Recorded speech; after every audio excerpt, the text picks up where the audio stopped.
نحمده ونصلي ونسلم على رسوله الكريم اما زندگی یہ نہیں ہے کسی کے لیے زندگی۔ السلام علیکم ورحمۃ اللہ تعالی وبرکاتہ۔ عادت کے مطابق اس سال بھی مرکز اہل سنت کا پیغام قوم مسلم کے نام حامدوں و مسلیہ و مسلمہ۔ مسلمان بھائیوں، ہم جس دور میں جی رہے ہیں وہ فتنہ و فساد اور بہرہ روی کا دور ہے۔ ہر طرف سے دین و سنیت پر حملے ہو رہے ہیں۔ دشمنان اسلام ہماری نسل کے ایمان و عقیدے اور عزت و آبرو کو برباد کرنے میں لگے ہیں۔ جن کی زد میں خاص کر اسلام کی وہ بھولی بھالی بچیاں آ رہی ہیں جو عصری اداروں، اسکولوں اور کالجوں میں پڑھتی یا پڑھاتی ہیں یا پھر سرکاری اور پرائیویٹ سیکٹروں میں نوکری کرتی ہیں اور دینی تعلیم اور اسلامی تہذیب و کلچر سے پوری طرح ناواقف ہیں، اور یہ سب کچھ آزادی نسواں کے نام پر ہو رہا ہے، جس کے اعتبار سے لڑکیوں کا بے پردہ نکلنا، غیر محرم کے ساتھ اختلاط، حتیٰ کہ غیر مسلموں سے بات چیت کرنا، میل جول رکھنا کوئی عیب نہیں سمجھا جاتا، جس کا برا انجام یہ ہوتا ہے کہ مسلم بچیاں ایمان و کفر کا فرق کیے بغیر بہت سارے موقعوں پر غیر مسلموں کے ساتھ شادیاں رچا لیتی اور ان کے ساتھ ہی زندگی گزارنے کا فیصلہ کر لیتی ہیں، العیاذ باللہ، جو ہر طرح خسارہ ہی خسارہ ہے، اور اس کی وجہ سے گھر، خاندان اور پوری قوم کو شرمندہ ہونا پڑتا ہے۔ اس گناہ میں اولاد کے ساتھ گھر والے بھی برابر کے ذمہ دار ہیں، چونکہ حدیث پاک کے مطابق ہر شخص اپنے ماتحت لوگوں کا ذمہ دار ہے۔ کوتاہی برتنے کی صورت میں کل بروز قیامت اس سے بھی سوال ہوگا۔ عورتیں نازک شیشی کی طرح ہیں، ان کو سدھارنا اور اسلامی ماحول میں ڈھالنا بڑوں کی ذمہ داری ہے۔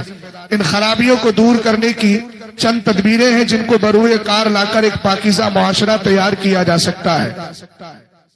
نمبر 1، بچپن ہی سے بچے اور بچیوں کو دنیاوی تعلیم کے ساتھ دینی تعلیم بھی ضرور دی جائے،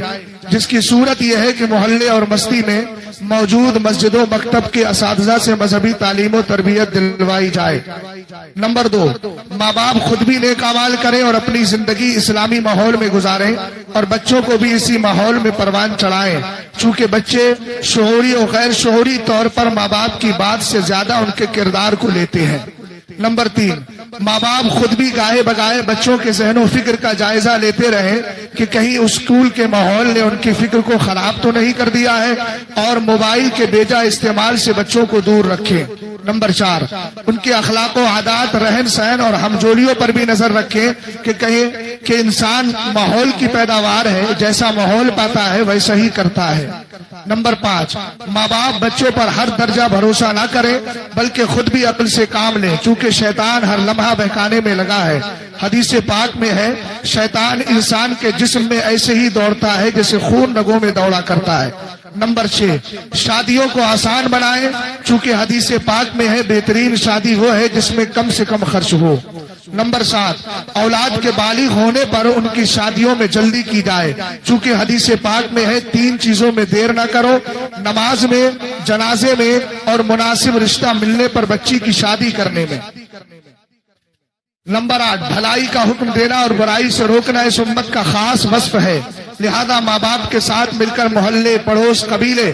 اور بستی کے بااثر لوگ اس پر خاص طور سے دھیان دیجیے گا۔ لہذا ماں باپ کے ساتھ مل کر محلے، پڑوس، قبیلے اور بستی کے بااثر لوگ کفار کے چنگل میں پھنسی ہوئی بچیوں کو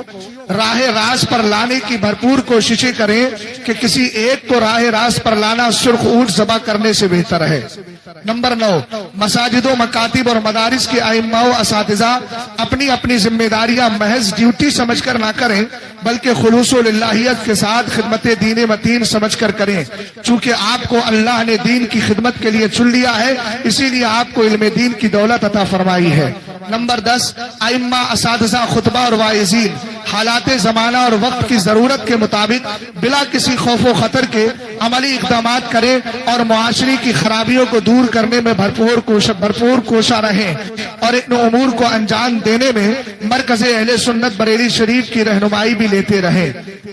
نمبر 11، مساجد و مکاتب اور مدارس کے اراکین و ذمہ داران دینی کاموں میں اماموں اور مذہبی پیشواؤں کا بھرپور تعاون کریں۔ نمبر 12، مسجد کے ذمہ داران ان اماموں کو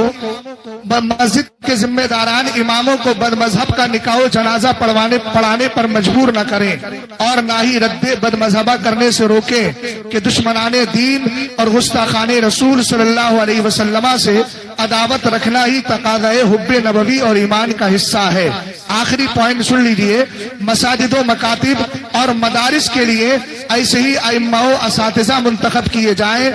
جو مذہب حق اہل سنت مسلک اعلی حضرت کے سچے پکے ترجمان اور پاسبان ہو۔ نیز ان پاکیزہ مقامات کے ذمہ داران بھی مذہب و مسلک کا درد رکھنے والے ہونا چاہیے تاکہ وہ دینی کاموں میں مفاد پرستی اور بیجا مصلحت پسندی کا شکار نہ ہو۔ فقیر محمد اسجد رضا خان بریلوی غفر لہ۔